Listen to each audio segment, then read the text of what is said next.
you're not willing to go in there and face yourself, you're not gonna find anything. You're gonna live right here on surface, man, right here on surface. So if there is an ending to this world, and there is somewhere to go, and there's a judgment, you're gonna get there and you might see a chart. And that chart may tell you who the f you should have been. And now you get the rest of your life to think about that. Man, I could have lived a much better life if I just would have just suffered a little bit more. If I just would have went next and realized I had so much more. But fear and the 40% and living here versus living here, being afraid, stop me. Your biggest enemy,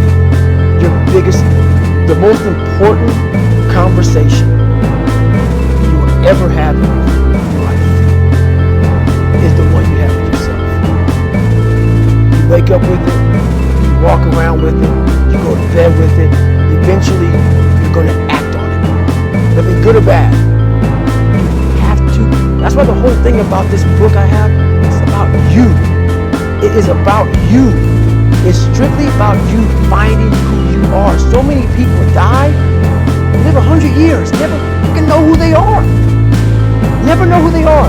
You have to look in that mirror and know there's so much more in here, man. Because I can literally right now be a 300-pound guy spraying for cockroaches still to this day. If I did not look in that mirror and say, there has to be more to this. This can't be it.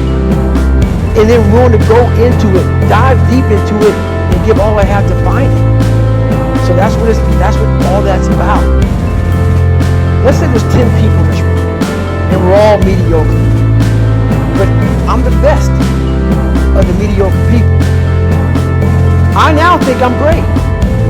I'm great. We surround ourselves around people that make us feel great, that tell us what we want to hear. The second we put ourselves amongst the uncommon people, we don't like that feeling. That challenging feeling of that person waking up 3:30 in the morning and say, hey, push, I'm going for a run. We don't like that challenge. We like that person who says, hey, you know, man, I don't feel good today, man. And they say, oh, it's okay, brother. Take a day off, maybe get a pizza and watch the game. We like that.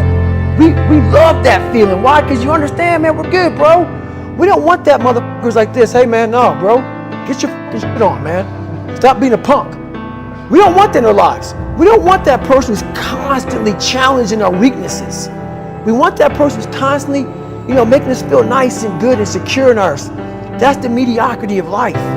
We want to be the best amongst the average people. People wonder, how do you stay hungry all the time? Because after I accomplish something, I don't sit back like a lot of guys who graduate buds, graduate this, graduate that. They get comfortable. They wonder why I'm getting weak, man. I don't know, I lost my edge. What's going on? Because once you hit the top of the fucking mountain, guess what happened? I'm good. I'm good, so you wonder why you're falling down now. Because once you reach the top of the mountain, you got to build another one. That's mediocrity. There's a lot of people in mediocrity who have a nice resume, but they're one-timers, man. They hit a one-time deal, they busted it open, got a lot of money, but they're good. You're mediocre now, man. What are you fucking doing today, tomorrow, the next fucking day? That's why I'm listening to theorists. I don't listen to all that bullshit. I listen to a motherfucker who's like this, man. What's wrong, man? I'm tired. Why are you tired? Because tomorrow, I gotta do the fucking shit again, man. Whatever it is that made me fucking nauseous and sick to my stomach, it made me hurt. There's no ending. And that's the person I listen to. That's the person who's gained knowledge. You gain knowledge through suffering.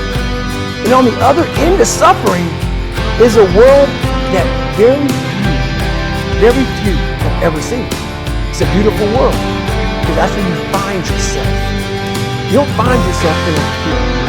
You find yourself on the other end. Like that 100-mile race I was on, I ran it for 24 hours. I found myself on the other end of that race. That 19 hours, I found, wow, there's a whole nother world out there that I've never even saw. The world's in the mind. And that's what all that mediocrity is about. The mind has the tactical advantage over you at all times. At all times of your life, the mind has a tactical advantage over you. Why is that? It knows what you're afraid of. It knows your insecurities. It knows your deep, dark lies. And it starts to push you away from that. It pushes you in a direction that is comfortable. The mind controls everything. So what I realized was that when I was growing up and I was 300 pounds and I got all fat and I got all insecure, I realized that my mind kept taking me in this direction. When things got uncomfortable for me, when I was facing my insecurities, I was facing my fears, my mind said, oh no, we have a tactical advantage. We need to get you, separate you from this feeling. This feeling over here, life's all about feelings. We want the happy feeling. We don't want that feeling of this sucks. If in that moment, you can answer those questions and you are now in charge of your brain versus your brain ruling you, that's where all that stuff comes from. So the 40% rule is all of that. You get to 40%, your brain says, we're done. Let's roll, man. This is starting to get painful. This is uncomfortable. So you sit down.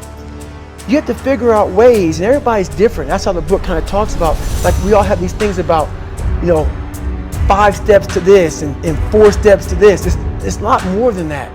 That's all bullshit. It's a practice that you have to, it's a habit. So if you know that at 40% I'm feeling pain. At 40% I'm feeling pain. That's where the 40% rule kicks in. Now it starts. Okay, I'm feeling pain. My mind's saying all this to me. It's saying get out of here, run, flee. The fight or flight kicks in. Okay, we're done. We're not good enough. It starts telling you all these things. You start to believe it because the mind controls all.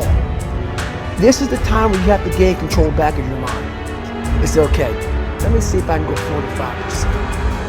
And once you start giving yourself more and more hope and start realizing, okay, the mind starts to be, okay, what are you doing? We're supposed to be going right and you're going left. You start then controlling your mind. Start finding more in yourself. And then it goes from 40% to a lot further than that. But that's the start of it though. Get to the spot where your mind is saying stop. Wherever that is, you gotta get there first. And then that's when that starts to work for you. You gotta control yourself in that moment.